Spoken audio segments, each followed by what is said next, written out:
And let me just emphasize extra. Obviously, we all work every day.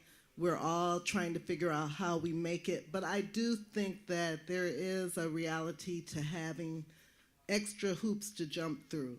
And so I'm looking forward to hearing what these women have seen in their careers. And I would also say that in my own career, I've felt often that I've had to jump through some extra hoops. So one of the things I try to commit to is when I can eliminate hoops for other people, I try to do that because I know that it's a challenge, it's uncomfortable, and beyond our professional life, it impacts us personally, our health, our stress, our interactions with family and relationships. And so I really think it's important to acknowledge that these hoops exist and then figure out how we can address it so that we can be better individuals and contribute at the high level that we are already contributing at, but with a sense of grace and ability that allows us to continue to give back in our professional and personal ways. So let me just introduce everyone on the panel here. I'm going to start with Denise Malloy. She's Vice President and General Manager for the CBRE unit at Johnson Controls. Denise Malloy's responsibilities as Global P&L Leader is to manage and grow the CBRE line of business for Johnson Controls. Are we CBR or CRBE? CBRE. I have a CBRE and a CRBE. Is the largest commercial real estate services and investment firm in the world. While leading this organization, her mission is to continue to work with business and market leaders to significantly impact employee experiences in an inclusive workplace, marketplace, and community. Welcome, Denise. Thank you. Angela Pittman Sr., Vice President of Public Relations and Operations Manager for Baird. A lifelong Milwaukee resident, Angela Pittman Taylor oversees public relations operations at Baird and leads the firm's branding efforts in Chicago. In addition, she has received a number of awards recognizing her advocacy for others, including a 2018 UW-Eau Claire Distinguished Alumni Award, a 2013 Milwaukee Times Black Excellence Award, and a 2011 Women of Influence Award from the Milwaukee Business Journal. Welcome, Angela. And we have Billie Torrent, Chief Operating Officer, Goodwill Industries of Southeastern Wisconsin. Billie Torrent has spent 27 years serving the mission of Goodwill Industries of Southeastern Wisconsin in various roles. Her current role, she leads operations of more than 4,000 employees across 2 states and 70 locations that generate over $185 million annually. She also developed and leads an employee career path program and championed an effort to provide more work and life supports to Goodwill Southeastern Wisconsin retail employees. Welcome. So just after reading those short bios, it sounds like you might have a few hoops to jump through. But I want to focus on areas where you feel like you've got some invisible activities going on, things that your colleagues may not be aware of that you're grappling with on a day-to-day basis. And I'll let whoever wants to start off. Denise? Places where my colleagues, or I feel that my colleagues see me as invisible. Not necessarily that they see you as being invisible, but that you're dealing with issues that may be invisible to them. I have a great example. I lead a global business unit. My entire male leadership team is a majority male leadership team. And as we have begun to add roles onto the team, my leadership team constantly comes to me with a candidate for a role, and it's always a majority male candidate. And so in their minds, I'm glad that they don't see me as a minority leader, because I think if they saw me as a minority leader, they would bring me a diverse slate of candidates for a role. So I'm pretty pleased that, that we have a great working relationship. But I've really had to step back as a leader and say to the guys, listen, I need you to bring me a diverse slate of candidates for this role and for every role hereafter. And so that's a situation where if I could just sit back and allow my leaders to make a decision about a person, because I'm not an overbearing leader, I'm a very inclusive leader, but I've had to be very courageous and step up, with my team and say, we're going to look at diversity and adding diversity to our team. And so to them, it was just what they do. But it was an opportunity for me to step up and say, let's do things differently. Because I've been on the opposite end of that spectrum, and now and when you're on the opposite end of the spectrum, you're quick to tell people what you would do if you were in that situation. So it's the opportunity to really put some feet to your talk and some walk to your talk and make a difference and change a culture. Thank you. So if you would just take a moment, talk about what kind of toll that takes on you when you're delivering the same message over and over and over, or you're seeing the same thing on a regular basis. Well, I think every leader in this room will know that sometimes leading people is not much different than leading your own children. You can tell them the first time, right? You tell them. And I happen to be a career business developer, so one of the things we learn is that you tell them that you told them, and then you tell them again, right? And so, it's about the third time that things really resonate and that they stick, because what you're trying to do is really affect behavior by creating a new culture. So I'm very comfortable. I'm a very patient person, but I'm also a very persistent person.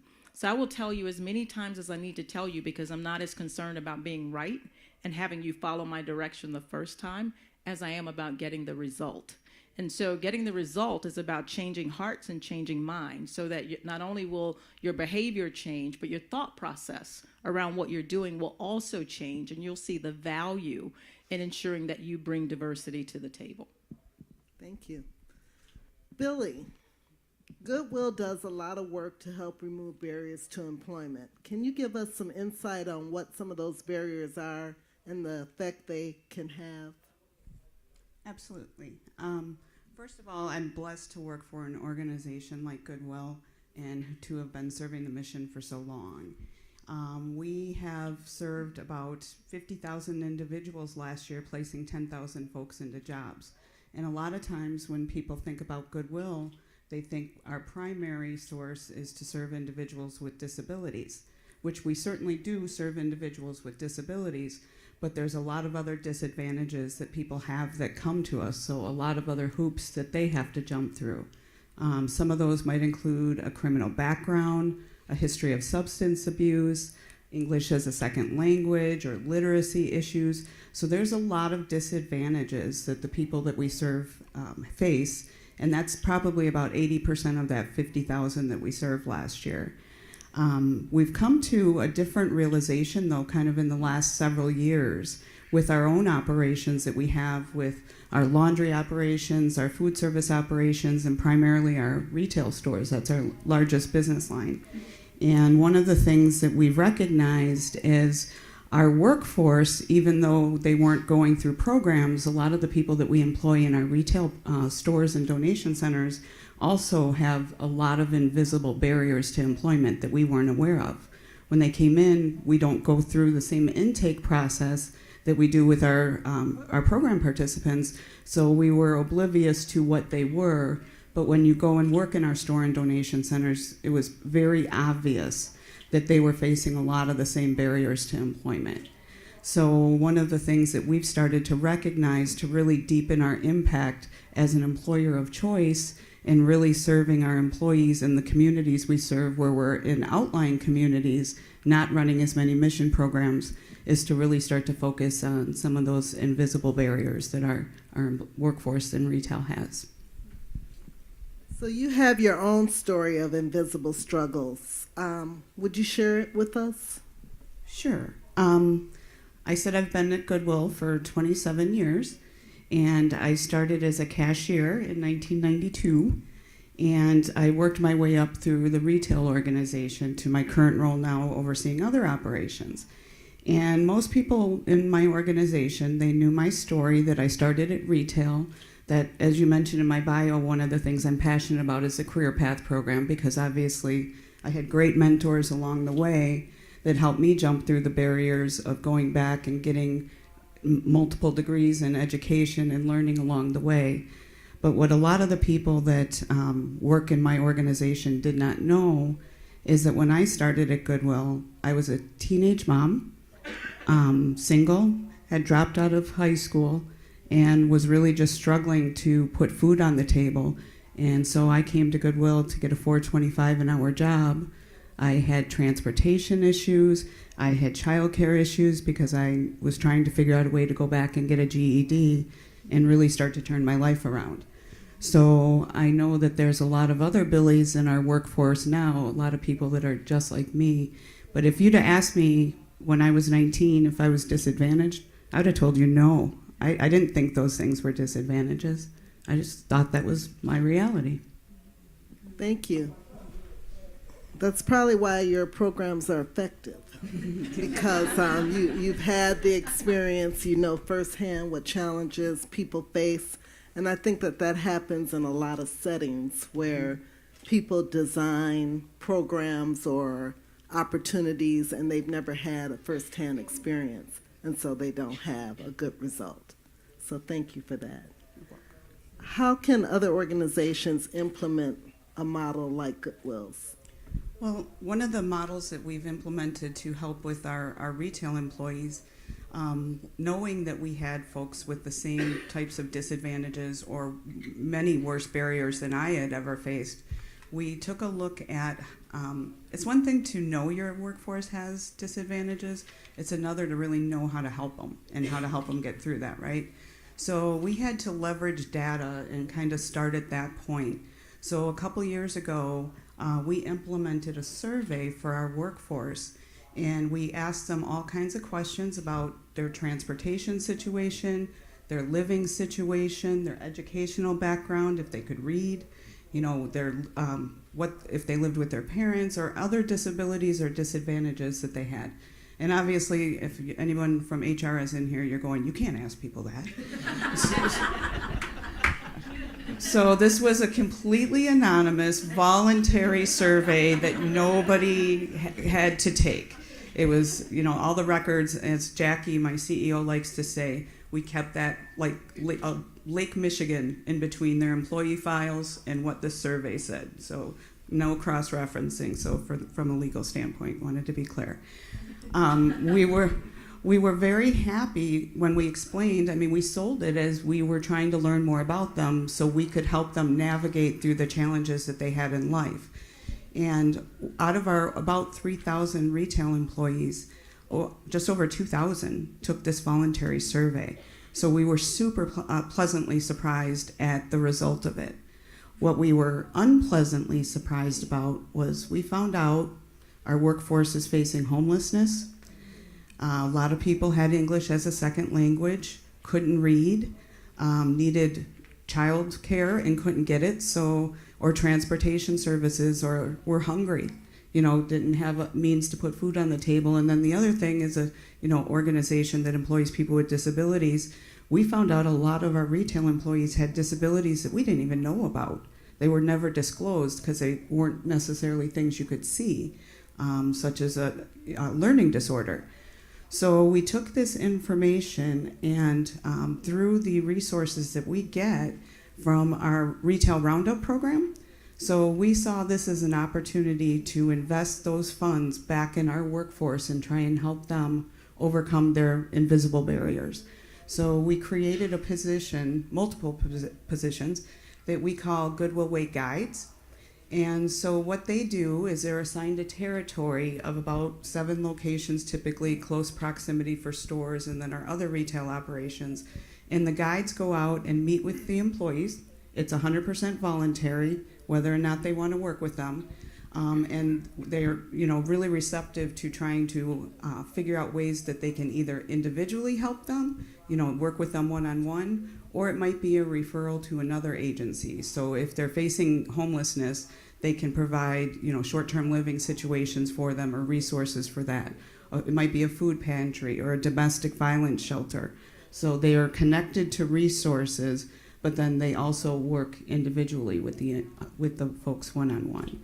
And one example recently of one of the success stories that we have is a gentleman named Robert.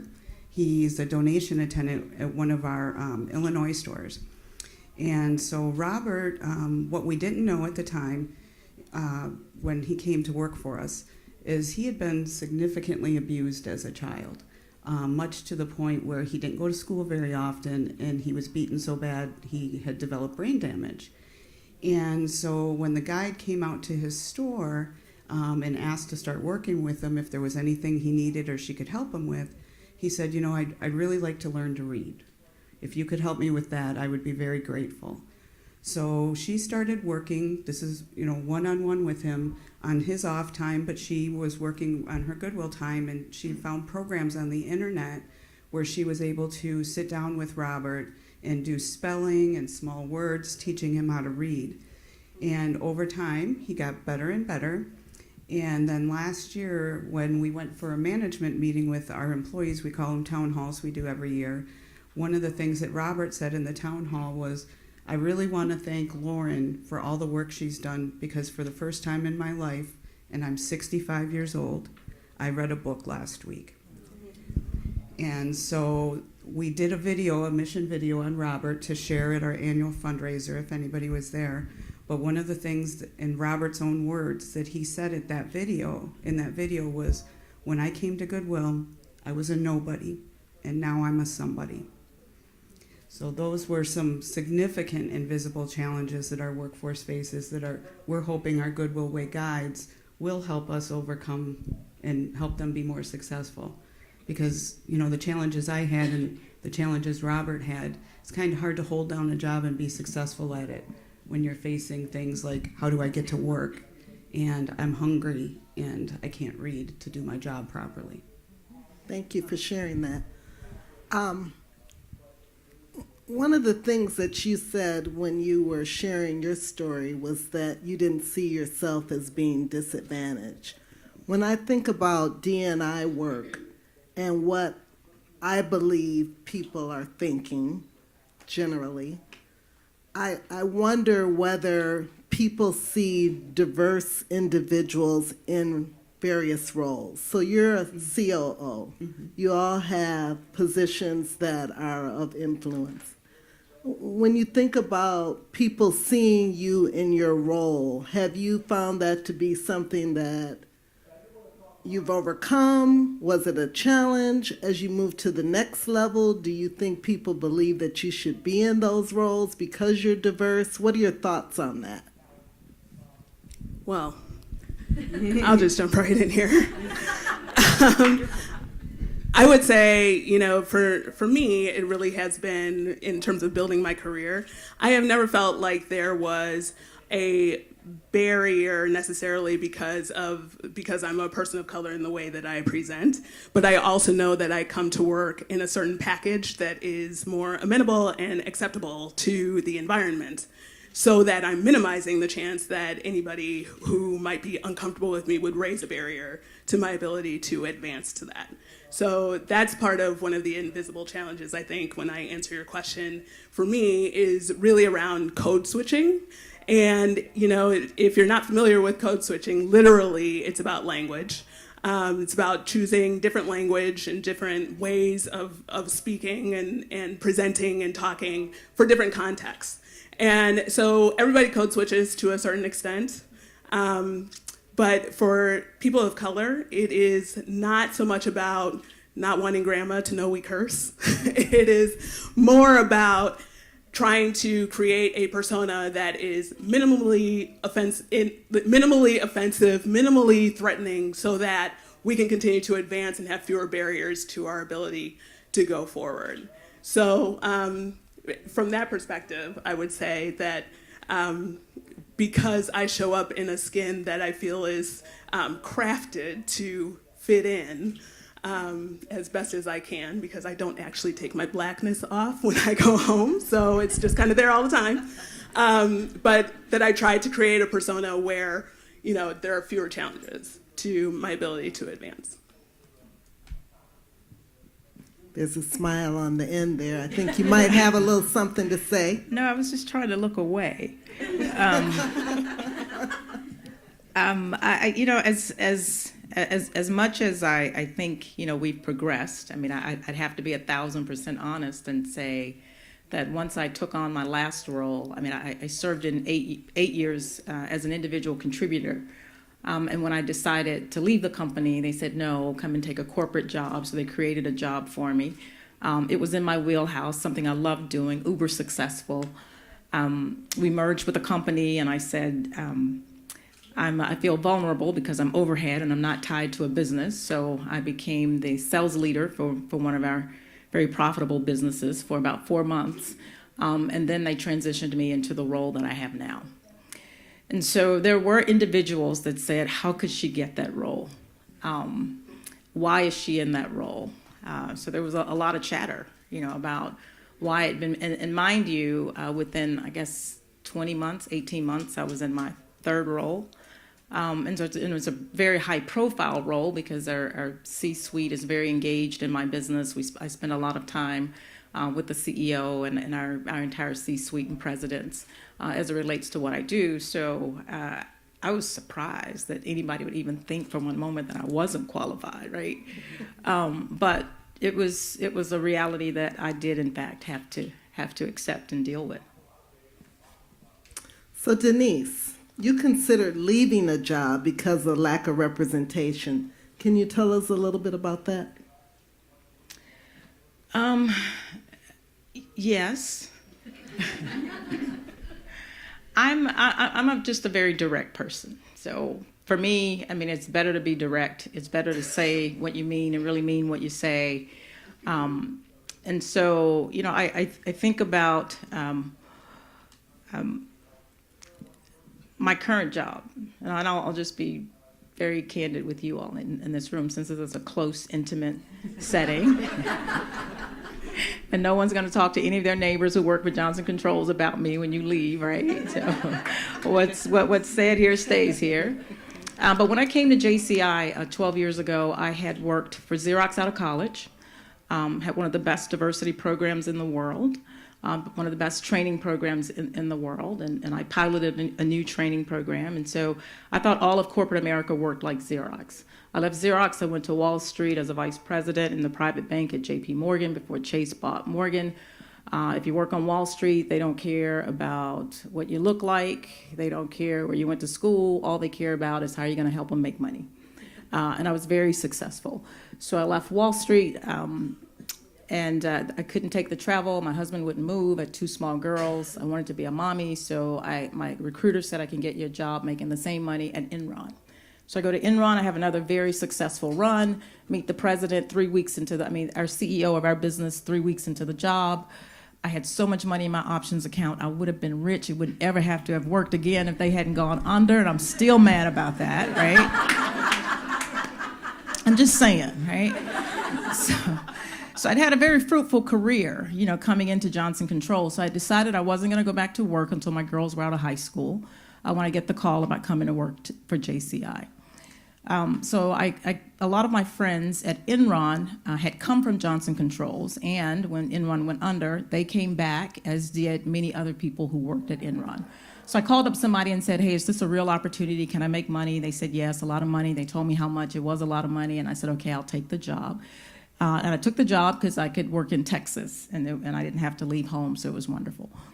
But about my second week on the job, I started to notice that things were a little different from any other place I'd ever worked. And so I decided after a meeting in Dallas that January, and how they treated an African-American male in the room with me, that this just wasn't a company where I wanted to work, because that's just not the kind of behavior that, not only one, I was accustomed to, or two, I was going to work under. And I'm not the kind of person that will stand and watch you treat someone else badly and not say anything, because here's the wisdom that I've gained in all of my years. I've learned that if you'll treat somebody else like that, eventually you'll treat me like that. So I wasn't going to wait for that to be projected on me, and so I started to tell my friends, hey, I think I'm going to start looking for another job because this isn't quite the company for me. I looked at the minorities in the Houston branch office where I worked, and it was atrocious how they were treated. And so I decided that I was going to leave. And then that April, just 4 months into the job, I had a national local government leader came to Texas to spend 3 days with me. And while I bemoaned her coming, out of that time with her, as I started to share with her my experiences and said, listen, I'm going to be fine no matter where I go. I'm certain of that. But the rest of these people here are not. And I think you guys need to do something about it. But I've started looking for other jobs. I'm not going to stay at Johnson Controls. And out of that came the formation of our Field African American Business Resource Group, where I began to advocate for minority employees across the enterprise, across all of North America. And if I could take it just one step further, we had our first annual meeting that August. So that was like 9 months, or really 4 months after we started the network. And we became known as the #1 business resource group within Johnson Controls for many, many years. I've since stood up 2 additional business resource groups for our field young professionals, as well as our field Asian professionals. And so I have a passion around inclusion. I mean, that's something that's very important to me. But as a result of the work that I did, just bringing my best self to work, when I got ready to leave the company, they wouldn't let me leave because Milwaukee and everyone here at headquarters, all of the leaders, they knew my brand. They knew that I was, but it really wasn't about me. It was about advocating for others and coalescing others around a common theme to drive for a very successful, inclusive, and diverse culture. So clearly a delicate issue ended up being a strength for you as you spoke up and talked to your leadership about what was right. Right. Let's see here. Angela, I haven't had an opportunity to hear much from you. Oh, we have a quick question. I'm just curious, I'm sure that some of this would be very painful to talk about, but can you give an idea of what some of those issues were that you saw that your coworkers were being treated like? Or, you know, what disrespect was being done so that, I don't know, it would be a lesson? Girl, you really don't want to know. You don't know. You don't want to know. No, I'll tell you. One of the things that transpired was we were in a territory planning meeting, and so all of the account executives across the South region were in a room together, and we had the African American male employee would raise his hand and ask a question, and everybody else in the room would roll their eyes. And they wouldn't answer him, or he would ask something else and they would gasp. And I'm like, what is this? Like, he's only asking questions, right? And I thought about when I started at Xerox, there were 6 of us that were hired together and were stuck in a room together for 9 months of training. And there were 3 majority males and myself and 2 females. And we had one of the males in the room, and I dare not call his name. We just thought he was the dumbest thing in life. And he didn't do his work. He was lazy. I mean, he just didn't do anything. But he would raise his hand and ask for things, and nobody gasped, and nobody rolled their eyes. We gave him what he needed. And we knew he was a slacker, but we dare not one person was ever disrespectful to him. And so I'd seen, people that, maybe the guy didn't come as, and so in fact, you know what I did, don't you? I said, hey, can you meet me outside? And I'm like, first of all, why don't you have the material? I've been here 3 days and I got it. Like, why don't you have it? So I kind of checked him a bit. That's kind of who I am, right? So it was that kind of behavior. Then when we went into the Houston office, and people would start to tell me about how long they'd been here and all the jobs that they'd applied for, and they didn't get jobs. And then I'd see a majority counterpart with pajama pants and house shoes on in the office, and they got promoted. So there were just a lot of different, systemic racial type things. And let me tell you, one of the worst was they asked me to participate in a bid, a really large bid. And so I came into the room for the bid preparation. And this was probably in February. And I introduced myself to everybody in the room, and they marginally said hi. So on day 2, we come back in preparation. And I hadn't worked in local government before, but I am a very quick study. So I didn't really have a lot to say the first day. I just observed. On day 2, I started to ask questions. And one of the guys in the room said, "Oh my God, she's intelligent." I said, "Okay. You'll see how intelligent I really am, right?" And of course, he was gone in about 6 months. But, so I had and I have many more stories to tell. And then having taken on the role in the Field African American Business Resource Group, I became the point person for all of the problems in North America and worked with our leadership here in Milwaukee.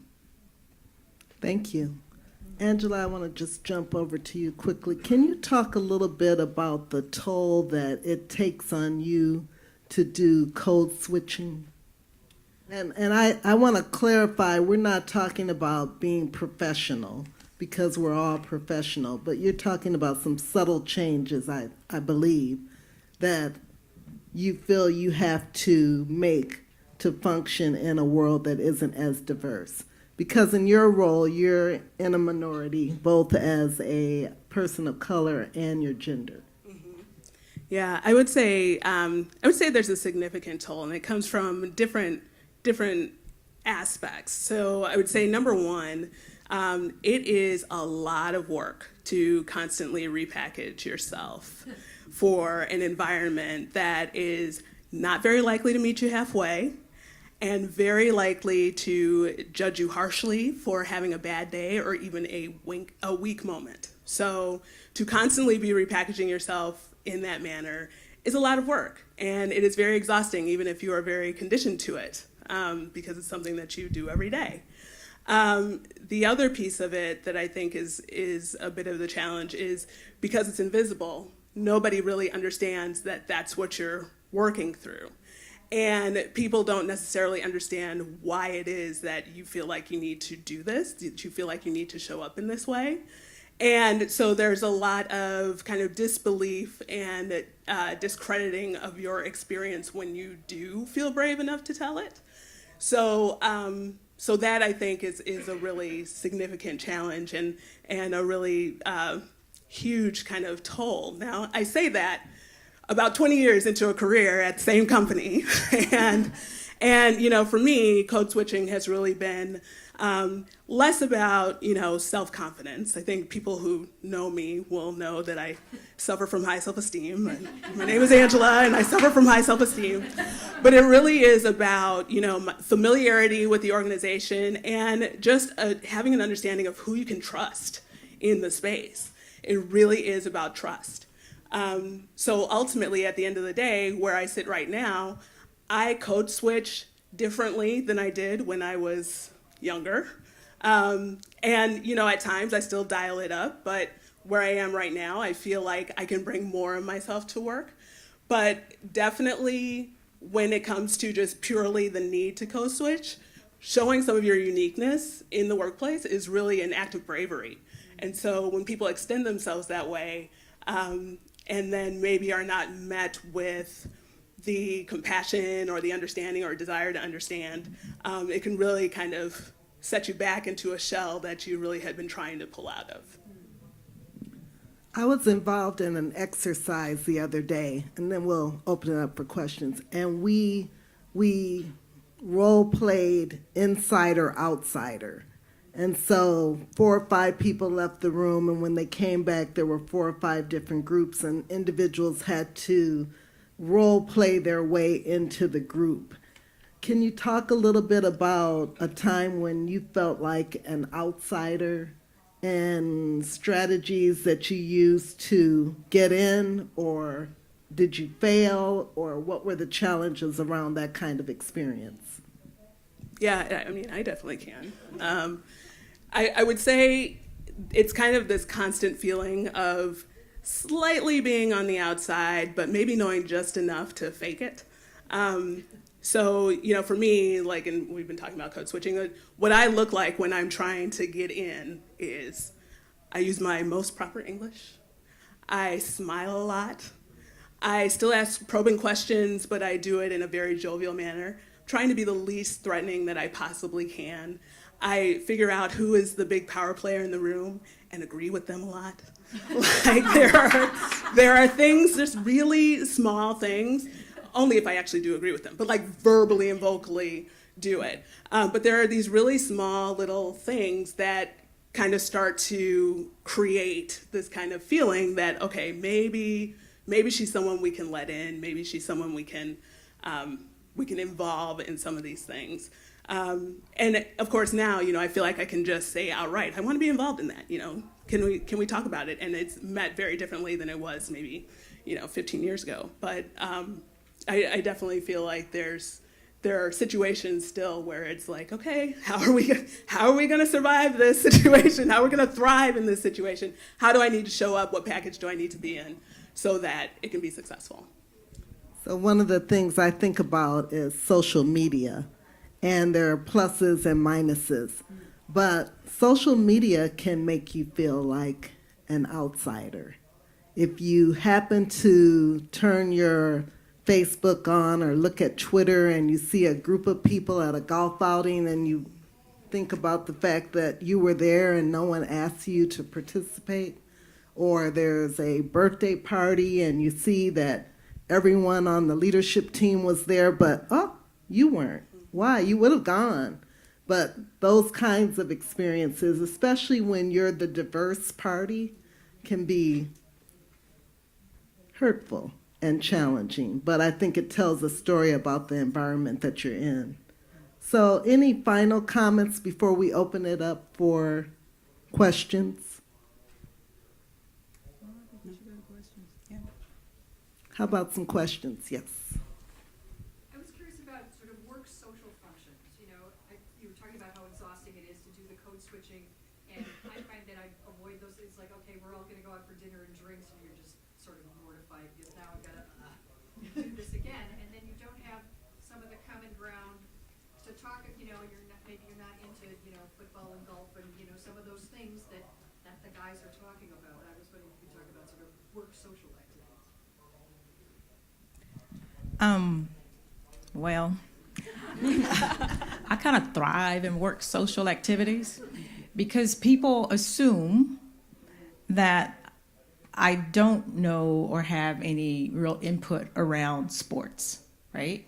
When in fact, I'm talking to a guy about going to all of the Houston Rockets home games. I park underneath with the players, I sit right behind the bench, I eat in the family lounge, and how do you get to do that, right?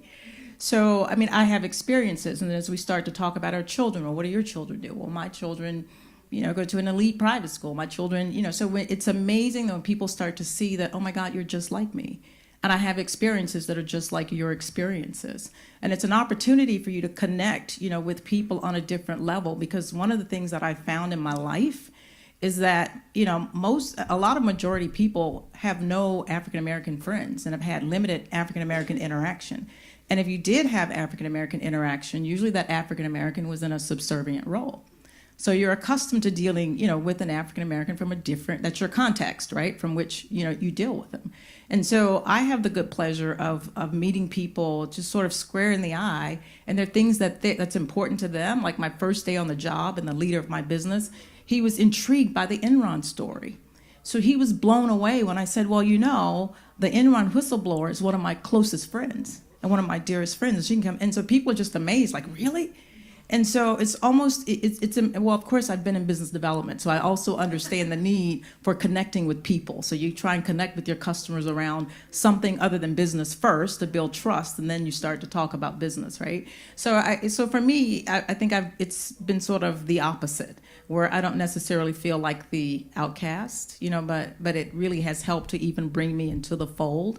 And I was on the debate team in college, right? So I know how to, I kind of have this other persona that I turn on when I need to meet people. But for me, you just got to figure out a way to make it work for you, right? And you find a way. Let there be something unique about you that you bring to the table. Or sometimes you make them feel awkward, right? Because they don't know what you know. So you have to figure out what's your secret sauce and what's the thing that you bring that nobody else has. I would agree with that. I would also say, I would also say that when you're trying to build your career, especially as a person of color, the more people that know you and know what you can do and know what you know, the better it can be for you to build your career. So I always encourage people, go to these events and talk to people and let people know who you are, because really your network is what is going to help to drive forward. The more people that can say, oh, Angela, yeah, she knows this, and this, and she's a good person, and she does, hard worker and all this kind of stuff, the more advocates that you have, the better for career building. So even if it's awkward and hard to do, and you're on for much longer than you might be on a particular day, it's worthwhile. Yeah, and for me, I'm the opposite. I'm more introverted, and I think a lot of that comes to do with my background. And so now I'm good going to those social events, and I feel I can fit in, and it's a lot more comfortable. But as I was going through the ranks, in my mind, I was still Billie from the block, so I felt inferior. I didn't have the same sorority or college experiences to talk to my colleagues about. So for me, it was more very quiet and trying to keep quiet because I was hiding my background and how I came up, and I didn't share a lot of the same experiences and activities that my colleagues had gone through. So it took me later in my career to actually get that comfort level. Well, I had a point of pivot, if I may share. When I was at Xerox, and the six of us would be in the conference room, and when the leadership would come into the conference room, we'd be laughing and having a good time, but when the leaders came in, all of the other five could stop and say, hey, I'm Scott Van Nostrand, I'm from the University of whatever, I'm really good at whatever, I think the contribution I'm going to make to the organization is whatever. And then, all five of them could do that. And when they got to me, I could just say my name and where I went to school, but I couldn't tell you what I was really good at. Because in my culture, in my community, if you bragged on yourself, that was a bad thing. So as an African American, you never said anything good about yourself or what you were really good at. And so we had a district manager that was responsible for us, and he pulled me aside one day and he said, as African Americans, we're raised to be subservient. We say, yes, ma'am, yes, sir. We never talk about what we do well. He says, and I will tell you, it's not going to serve you well here in corporate America. And it was very painful for me, but I had to pivot, and I had to figure out how I was going to say good things about myself. And it wasn't easy, and it didn't come the first, second, or third time. In fact, the guy that I said was dumb, he was the first one to get a job out of training, because while he was lazy and didn't do his work, he was an expert networker, right? And so he would walk up to the leaders and say, hey, Ralph, you want to go out for a beer? Hey, you want to golf with me on Saturday? And he was on the golf course and got the first assignment. We were all scratching our head.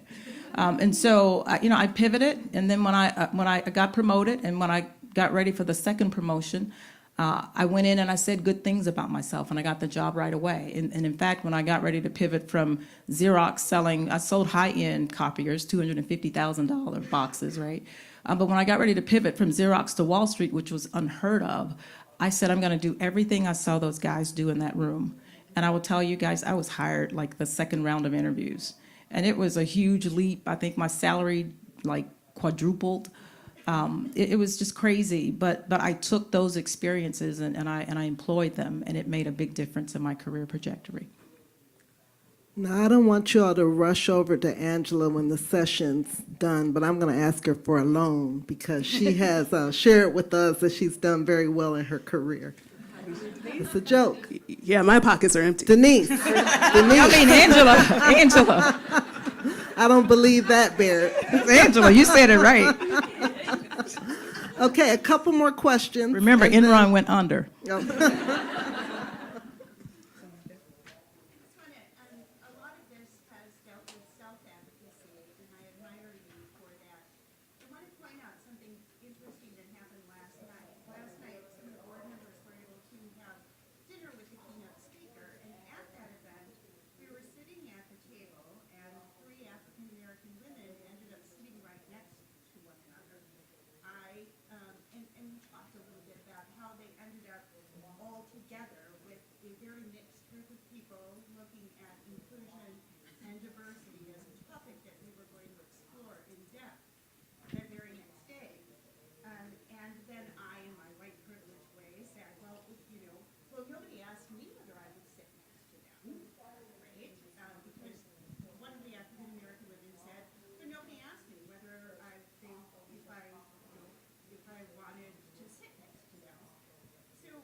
I have a variety of thoughts, but one thing that I think about, so you're in a room with all white women, and there's 3 African American people that are sitting together. But it's interesting to me that the question would be, why are the 3 African American women sitting together versus why are all the white people sitting together?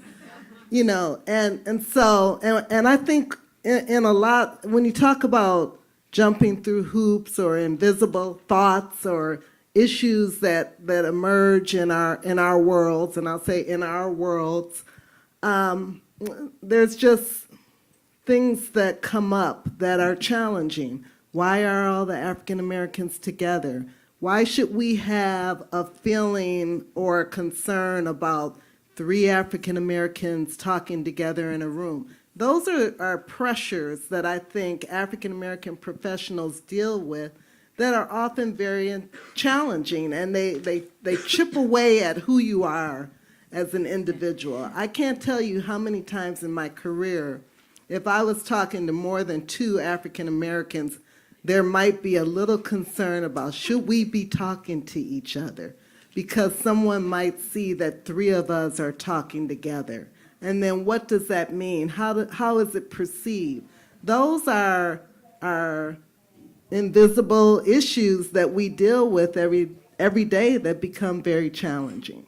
You know, I would add that I think I feel very strongly, and I don't feel in business, I try to think and not feel, but I do feel very strongly that as we have the inclusion and diversity discussion, that it's important to understand, I think, that there's equal responsibility on all parts.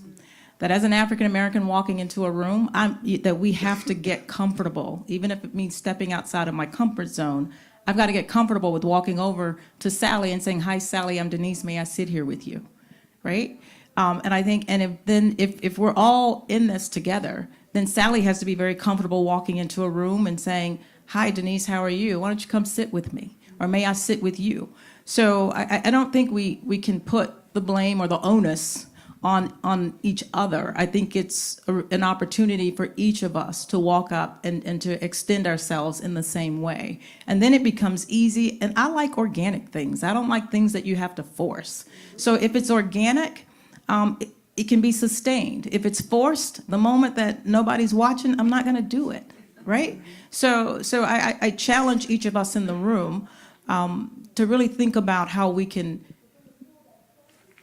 make this much more pliable by extending if I'm a minority and extending if I'm a majority. And I think we'll end up meeting in the middle, and I think it'll be a very easy road. Other questions? Oh, we're down to the last question. Who has the best question in the room?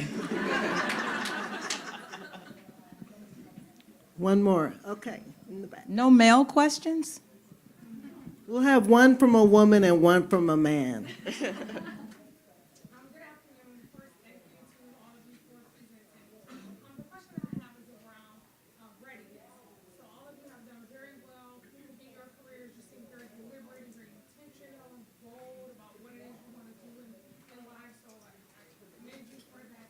So my question is, what did you do along the way to ensure your readiness? Because when you are a minority, that is one of the easiest ways. You know, when you talk about success, it is about being prepared.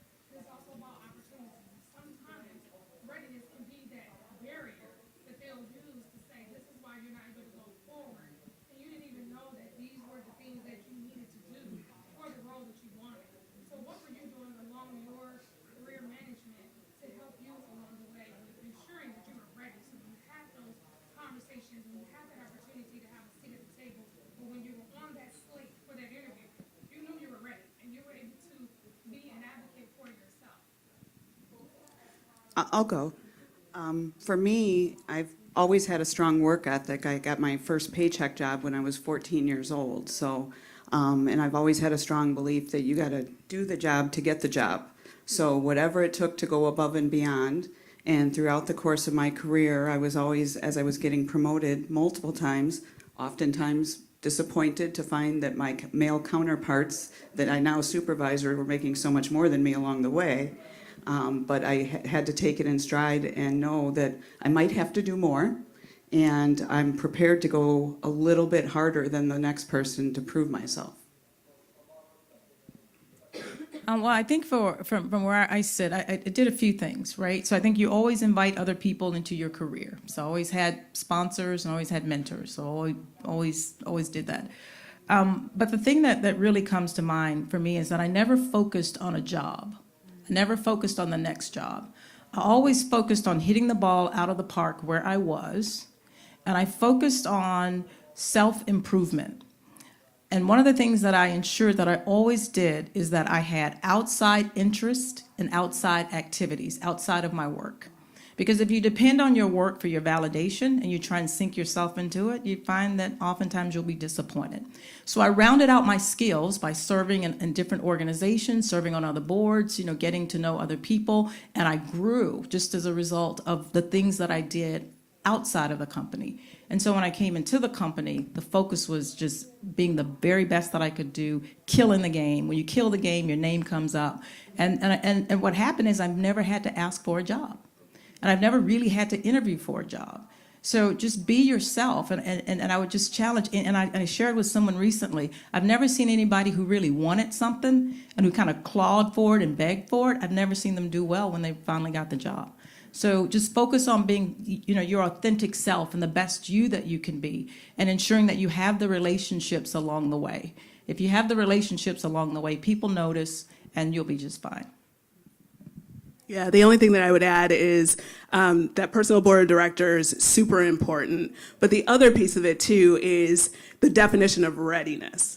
And are you saying in your mind, is readiness defined the same way that it's defined by others?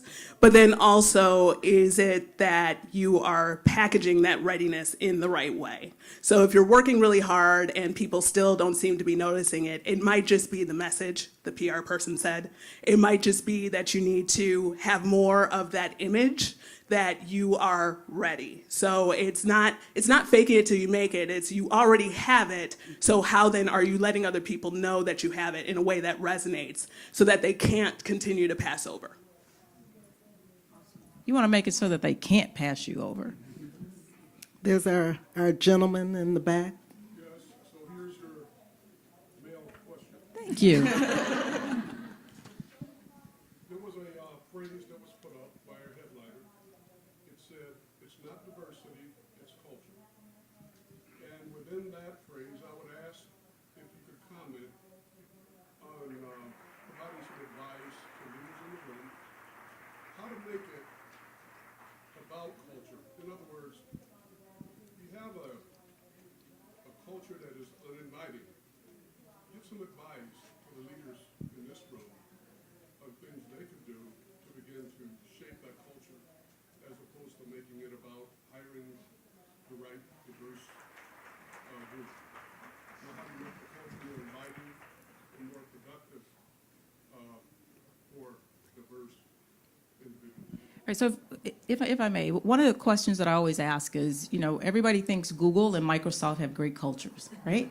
And so how do you know they have a great culture? Because they say so, because the employees say they have a great culture, right? And so then what is culture?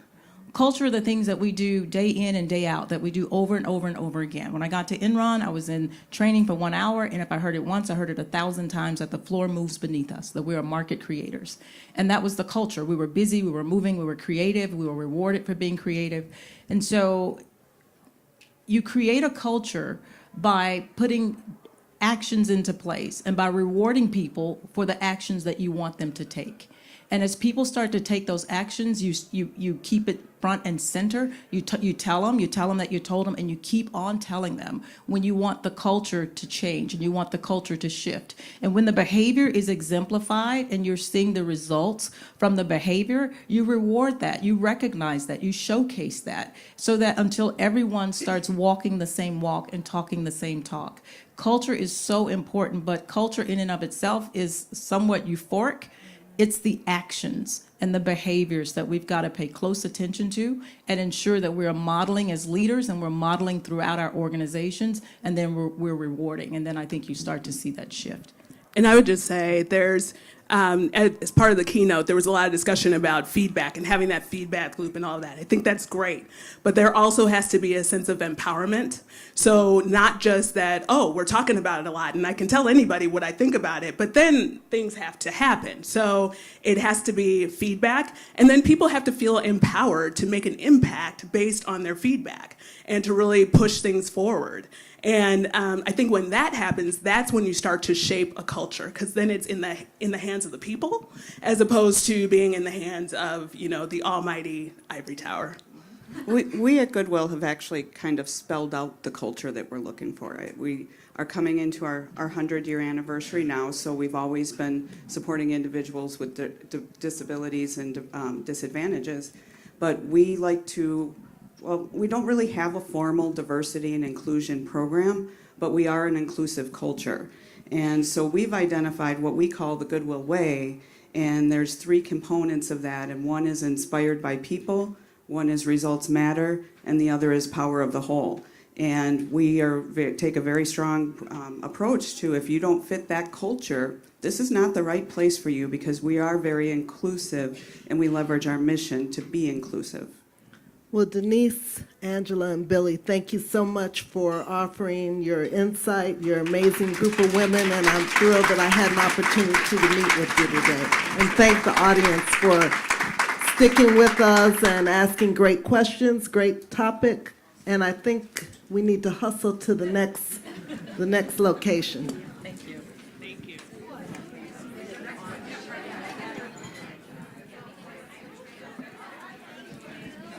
I'm going to pass this along.